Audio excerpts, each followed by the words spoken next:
Bloomberg Audio Studios. Podcasts, radio, news. Now is the moment for Britain to choose its future. To decide whether we want to build on the progress we have made or risk going back to square one with no plan and no certainty. Earlier today, I spoke with His Majesty the King to request the dissolution of Parliament. The King has granted this request, and we will have a general election on the 4th of July. This election will take place at a time when the world is more dangerous than it has been since the end of the Cold War.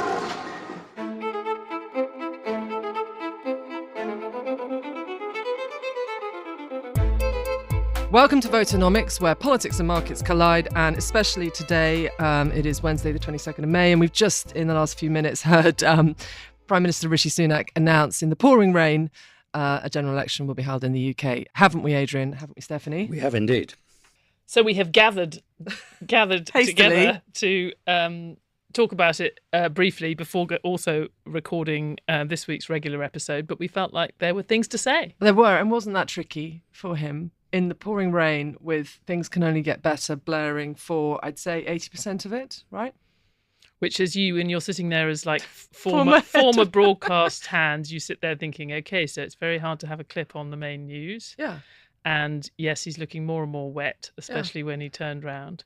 And I guess the more sort of fundamental thing is, which I'm sure everybody, it's hard to resist the sort of metaphor that this has been a prime minister who has had to just carry on as quite a lot of things were falling about, quite a lot of noises off, but also just many things kind of falling apart behind him. I mean, even that song, when you look back to 97, 97, the idea that things could only get better was much less resonant than now, funnily enough, because you actually had quite a strong economy that the Labour then inherited. Now, Labour do have this quite strong line, which I think resonates with voters, which is nothing's got better since 2010, or name a public service that has actually got better. Now, that's, of course, also, COVID, many things have combined to that. It is not just down to the Conservatives, but it is quite resonant. I think that's true to some extent, but in 1997, Labour had a vision of the future. They had a story to tell about the future, and Keir Starmer has not told a story about the future. What we're going to have is an election which is really about 14 years of Tory misrule. It'll be an election about the Tories, in which I think people will vote against the Tories, not in favour of Starmer. They don't know what Starmer is about. They don't know what Labour is about. But even Things Can Only Get Better is a very negative message, right? That's why it feels resonant, because it's like, there has to be something better than this, not really knowing what the something is. In that sense, but they did have, we did have New Labour, and it did have an agenda, and we don't have New Labour. We have a Labour Party that's better than Corbyn's party. So just to be prosaic for a second, I mean, they will be inside number 10 right now. I would imagine,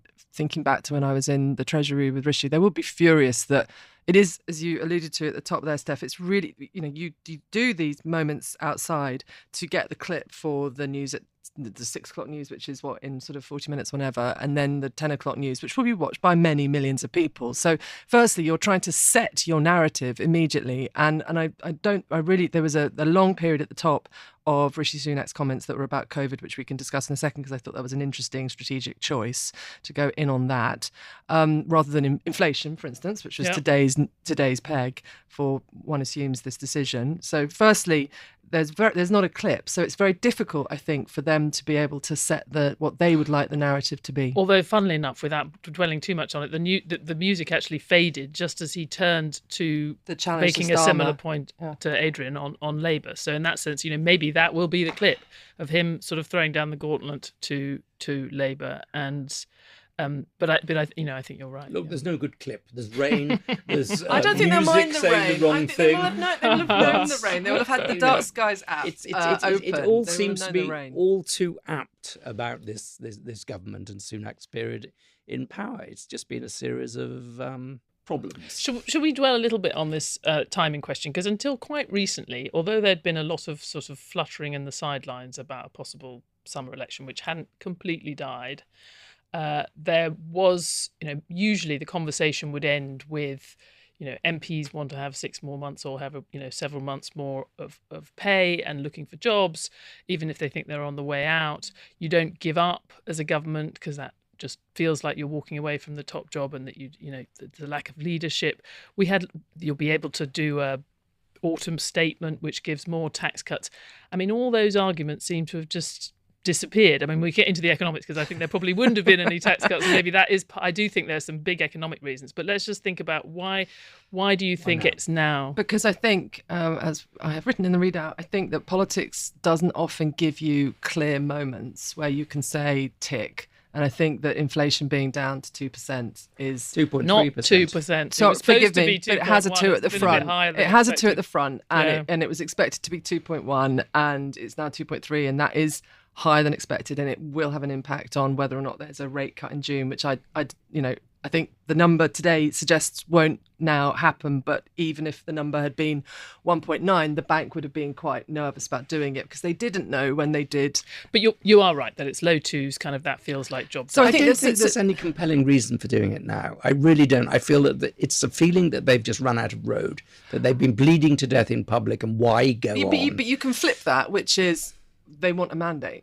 And that is what you've just said, but it's the other way of saying it, which is we need to get Rishi Sunak needs to go to the public and get them to say, yeah, we'll have a bit more of you, thanks. So he can then, because one of the biggest problems for him has been the sort of, unruly party.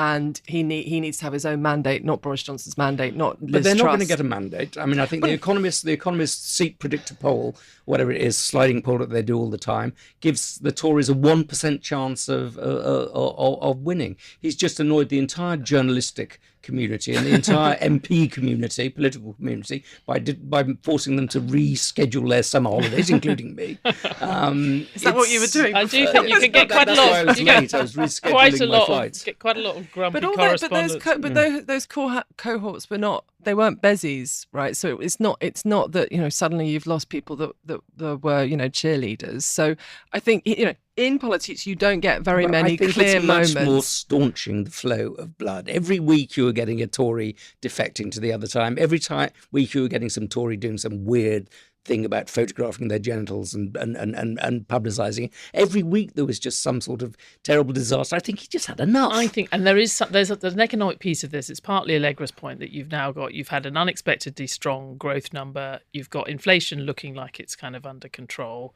Even if the interest rate picture is not clear, I think fundamentally, we saw it earlier this week. There's another 10 billion at least going out the door. Finally, with the compensation for the victims of the contaminated blood scandal.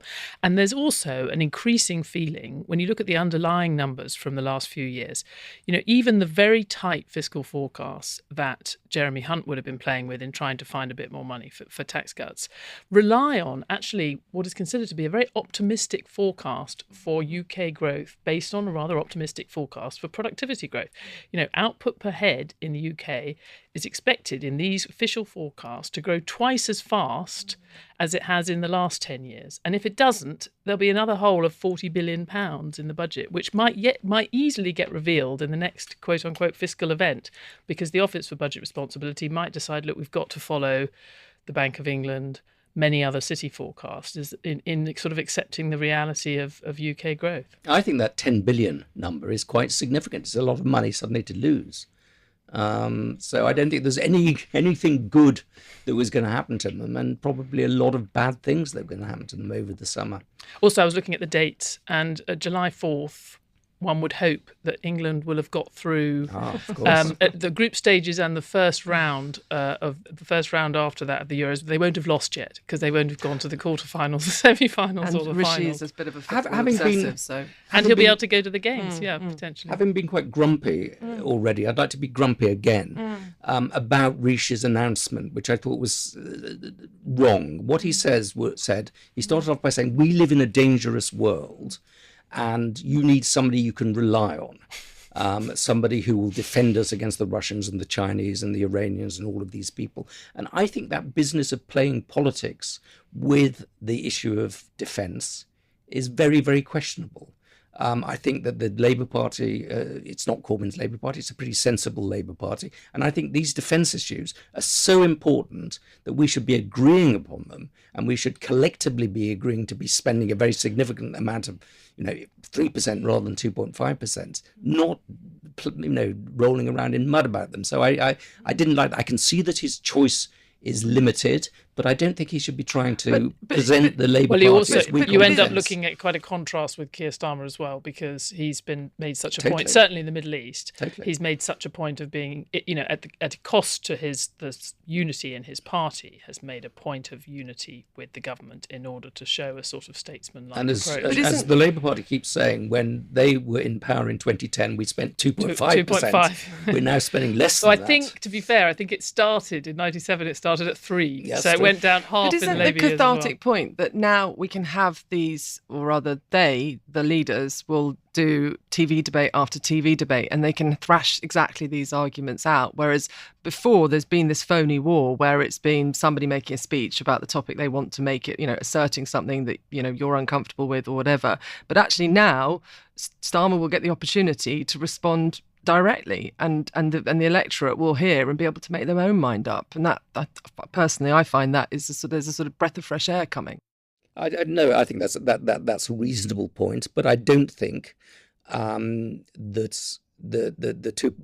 the weak on defence point necessarily sticks. And I'm still uncomfortable about politicising what ought to be a sort of national effort to deal with these unprecedented threats from Russia and China and Iran all at the same time. It is interesting that a number of people have responded, even on the left, who've probably wanted to have an election, but have now sort of said, oh, this just shows terrible, failure of leadership that he's given up, which I think you can't have it both ways. I think there's an interpretation, I'm not saying that this has driven him, but there's an interpretation that says this is better for the country. If you look at how much the civil service, everybody was paralysed, not just by the prospect of a new administration, but also the sheer uncertainty of the date.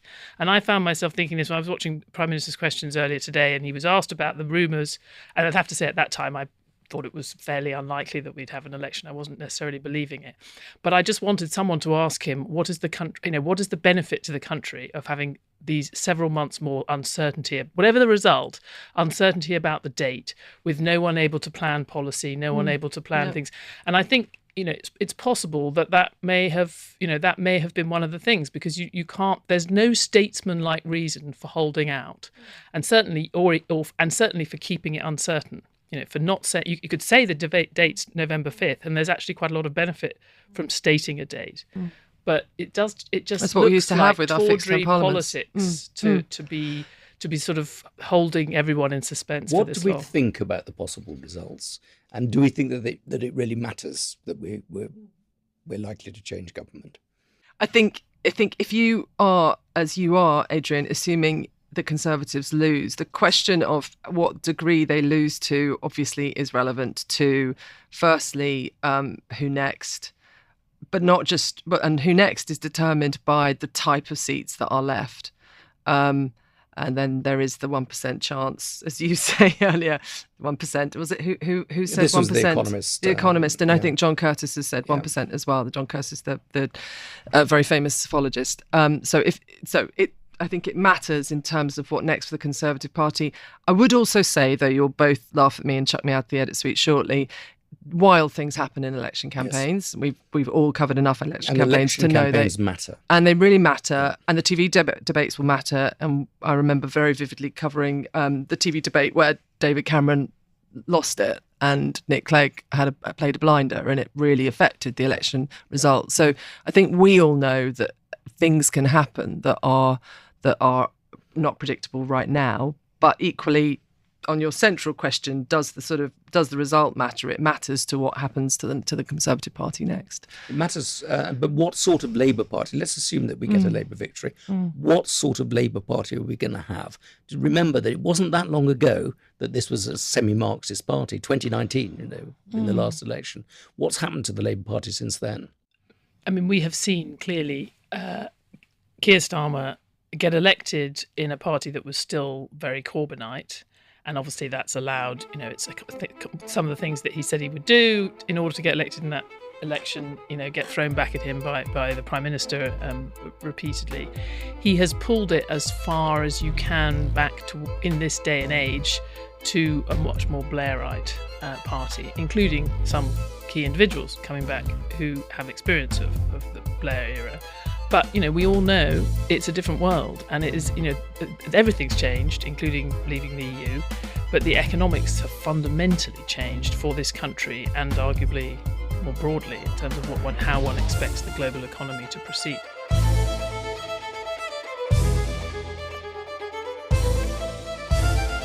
That was a snap podcast for you from the Voternomics team. Thank you for listening. On Friday, we're going to bring you a conversation with Taiwan's former digital minister, Audrey Tang. This episode was hosted by me, Allegra Stratton, Adrian Wooldridge and Stephanie Flanders. It was produced by Summer Sadi with help from Chris Martlew and Julia Manns. Editorial direction from Victoria Wakely. Sound design by Moses Andam.